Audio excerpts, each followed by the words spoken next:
Gold trusted gold buyers మీరు తాకట్టు పెట్టిన బంగారాన్ని విడిపించి ఈ రోజు ఉన్న మార్కెట్ ధరకు కొనబడను.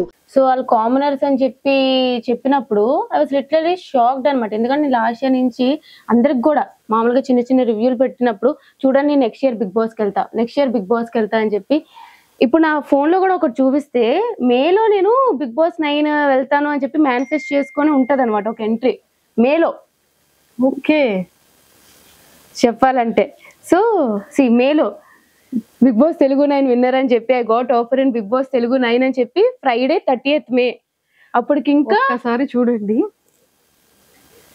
మే super proud of myself అని చెప్పి నేను ఎప్పుడు మేలో పెట్టుకున్నది 30th మే. ఒరే మేనిఫెస్ట్ కి ఇంత పవర్ ఉంటుందా? ఎస్ లిటరలీ నాకైతే manifesting I got 19th May. So నేను అప్పుడు పెట్టుకున్నప్పుడు అప్పుడు ఇంకా అసలు కామనర్స్ ఇలా పిలుస్తారు ఇట్లా ఏం లేదు. సో ఎప్పుడైతే ఇలాగ వచ్చింది కామనర్స్ అని చెప్పి జూలైలో కదా తెలిసింది. సో అసలు నేనే షాక్ అనమాట. ఓకే మేనిఫెస్టింగ్ అంత పవర్ ఉంటుందా అని చెప్పి. సో అన్ని లెవెల్స్ దాటుకొని వెళ్ళి అంత కష్టపడి వెళ్ళి అగ్ని పరీక్షలు అంత చేసి టాటూ వేయించుకొని అంతా వెళ్ళాక నాకు ఎక్కువ బాధ ఎక్కడ అంటే లైక్ ఆ విధంగా వచ్చేసాను. ఆడియన్స్ సపోర్ట్ లేకుండా వచ్చేయడం వేరు, ఆడియన్స్ సపోర్ట్ ఉన్నాక కూడా నేను బయటనే ఉన్నాను. And the way I got eliminated ఒక ఏవి చూపించకుండా ఏదో ఒక అట్లా వచ్చేయడం వల్ల కంప్లీట్లీ డిప్రెస్డ్ అనమాట. ఏంది ఇట్లా జరిగింది అని చెప్పి నాకు.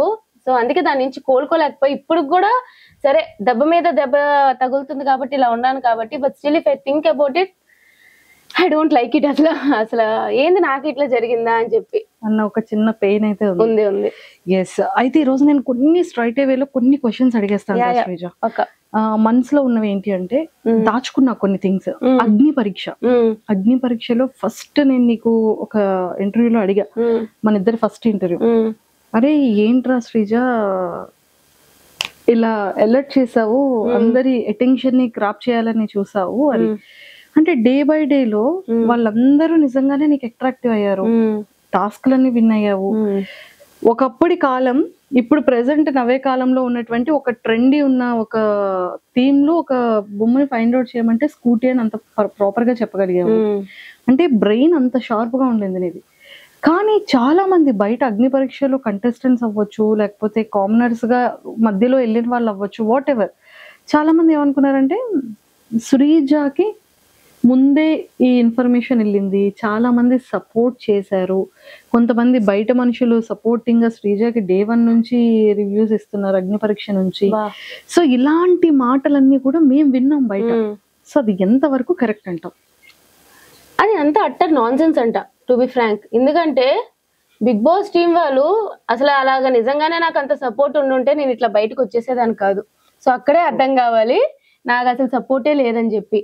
సో ఫస్ట్ థింగ్ ఏంటంటే నాకు నవదీప్ గారు లాస్ట్ సెకండ్ లో గ్రీన్ ఇచ్చారు. అసలు అది అనుకోకుండా ఇచ్చారనమాట.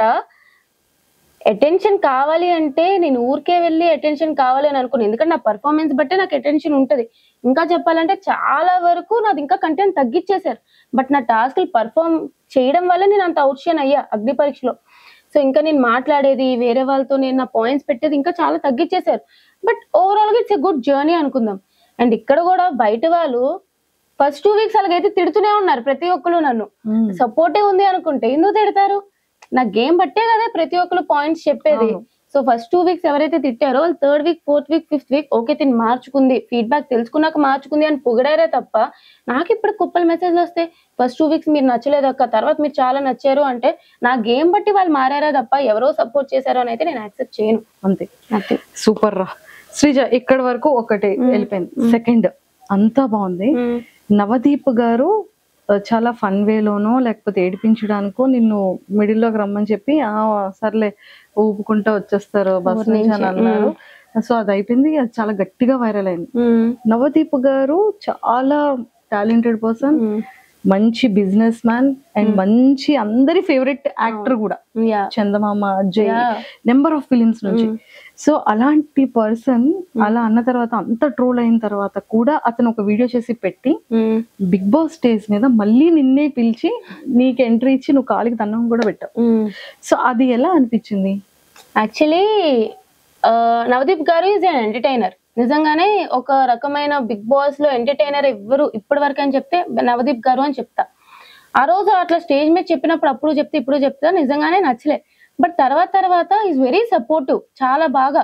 ఇప్పుడు మిస్టేక్స్ అందరూ చేస్తారు, లేకపోతే లైక్ అనుకోకుండా వస్తాయి, ఓకే ఇట్స్ ఫైన్. తర్వాత చాలా సపోర్ట్ చేశారు. నాకు నవదీప్ గారు స్టేజ్ మీదకి వచ్చినప్పుడే నాకు తెలుసు నవదీప్ గారు నన్నే సెలెక్ట్ చేస్తారు అని చెప్పి. I got that instinct. And నేను ఎందుకు కాలుదన్నం పెట్టానంటే ఇట్స్ వెరీ న్యాచురల్ అనమాట. నాకు ఏదో చెయ్యాలని కాదు, నేను ఆ స్టేజ్ లో బిగ్ బాస్ అడుగు పెడుతున్నానంటే దానికి కారణం నవదీప్ గారు. ఆ రోజు అతను నాకు గ్రీన్ ఇవ్వకుండా ఉండుంటే నేను ఈ రోజు బిగ్ బాస్ లో ఇంత జర్నీ ఉండేది కాదు. అతను ఏదో ఒక టాలెంట్ ఉంది, సరే చూద్దాం, అతో తెలియదు రాత్రి ఏదో తెలియదు, చూద్దాం అని ఒక గ్రీన్ ఇచ్చారు. సో నాకు ఉండిపోయింది అనమాట అతని మీద, ఆ గ్రాటిట్యూడ్ ఖచ్చితంగా ఉండిపోయింది అనమాట. అందుకే ఇంకా ఆ రోజు అతనే వచ్చి నన్ను సెలెక్ట్ చేసేటప్పటికి ఓకే, ఆ రోజు అతనే గ్రీన్ ఇచ్చారు, ఈ రోజు అతనే సెలెక్ట్ చేసి లోపలికి పంపుతున్నారు అని చెప్పి ఆ గ్రాటిట్యూడ్ తో, అండ్ మోర్ ఓవర్ అక్కడ అతను చెప్పే విధానం గురించి, నా గురించి మాట్లాడే విధానం చాలా నచ్చి ఇంకా ఆటోమేటిక్ గా అప్రిషియేషన్ అనేది వచ్చేసింది అతని ఆ గౌరవం అనేది. ఫుల్ హ్యాపీ అయిపోయింది చాలా. జర్నీ. అండ్ నువ్వు బయటకి మిడ్ లో వచ్చినప్పుడు జనాల ఓటింగ్ కాకుండా వైల్డ్ కార్డ్ ఎంట్రీ బయటకు వచ్చేటప్పుడు ఈ సీజన్ లో నాగార్జున గారు వెళ్ళిన వాళ్ళు ఎవరికి ఆ హగ్ ఇవ్వలేదు. అవును కదా, అంత ప్రేమగా దగ్గరికి చేర్చుకున్నారు. సో ఫీల్ ఎలా అనిపించింది నాగార్జున గారితో? నిజంగానే ఒక చెప్పాలంటే ఫస్ట్ నేను బ్లాంక్ లో ఉండే, నేను బయటకు వచ్చినప్పుడు నాకు సార్ అట్లా హగ్ చేసుకోకుండా చాలా హ్యాపీ అయినాను అనమాట. నాకు ఈ మధ్య ఒకటి కూడా తెలిసింది ఏంటంటే, అతను అన్నారంట is it right what ever is happening అన్నట్టు, అంటే నా ఎలిమినేషన్ అనేది కరెక్టా అన్నట్టు కూడా అన్నారంట. సో అతను కూడా ఎక్కడో ఒక దగ్గర ఓకే తను అట్లా వెళ్ళకుండా ఉండాల్సిందని ఫీల్ అయినట్టు అనిపించి అట్లా హగ్ ఇచ్చారు. I was very happy. నీకు సంజన గారు క్యూట్ గా ఒక పేరు పెట్టారు వెళ్ళేటప్పుడు, టైగరా సైకోనా? First week psycho, last week వచ్చేటప్పుడు టైగర్. సీమ్ పటాసకాయ్, సీమ్ టపాకాయ్ అంటారు. సీమ్ టపాకాయ్ అండ్ టైగర్. సో ఎలా అనిపించింది? నిజమే కదా, హౌస్ లో ఏదైనా సరే కొంచెం చెయ్యాలన్నా టైగర్ పక్కాగా గేమ్ చేంజింగ్ చేయాలి అంటే, నేను నన్ను పొగుడుకుంటున్నానని కాదు కానీ ఫస్ట్ ఆ టాస్క్ లో రీతు ఫ్లోరా గారు ఉన్న టాస్క్ లో గానీ, ఇప్పుడు మొన్న వీక్ లో మాధవి గాని సంచాలక్ గా తీసుకున్న టాస్క్ గానీ, ఓవరాల్ గా ఏదైనా అక్కడికి కూడా వస్తా కొంచెం గేమ్ చేంజ్ చేయాలి, ఏదైనా చెయ్యాలి. అందరూ నన్ను చూసి ఏమనుకుంటారంటే ఈ పిల్ల ఏం ఆడుతుందిలే టాస్క్లు అనుకుంటారు, కానీ వాళ్ళ దగ్గరుండి చూసారు కాబట్టి వాళ్ళకి తెలుసు నేను ఎట్లా ఆడతాను. ఈ పిల్ల వస్తే భయపడే ఇదిలా ఉండే కదా బయటకు పంపించారు. సో ఐ థింక్ నేను హ్యాపీ ఆ నేమ్స్ కి, ఐఎమ్ హ్యాపీ, నేనైతే హ్యాపీ. సీఎం టపాకాయ్ and tiger, lady tiger in Bigg Boss house, అంతేనా? ఎస్. అందరిలో ఒక పెద్ద క్వశ్చన్ మార్క్ ఏంటంటే, నీది పవన్ కళ్యాణ్ ది బాండింగ్.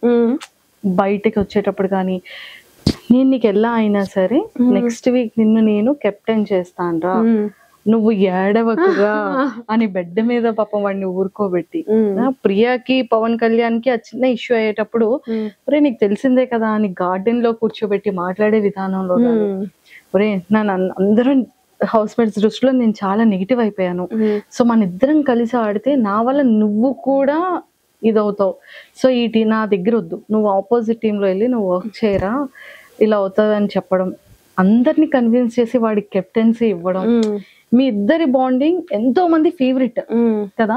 అలాంటి శ్రీజ ఒక్కసారి హౌస్ లోపలికి వెళ్ళి పవన్ కళ్యాణ్ ని నామినేట్ చేసే దాంట్లో చాలా మంది ఒక క్వశ్చన్ మార్క్ అయిపోయారు.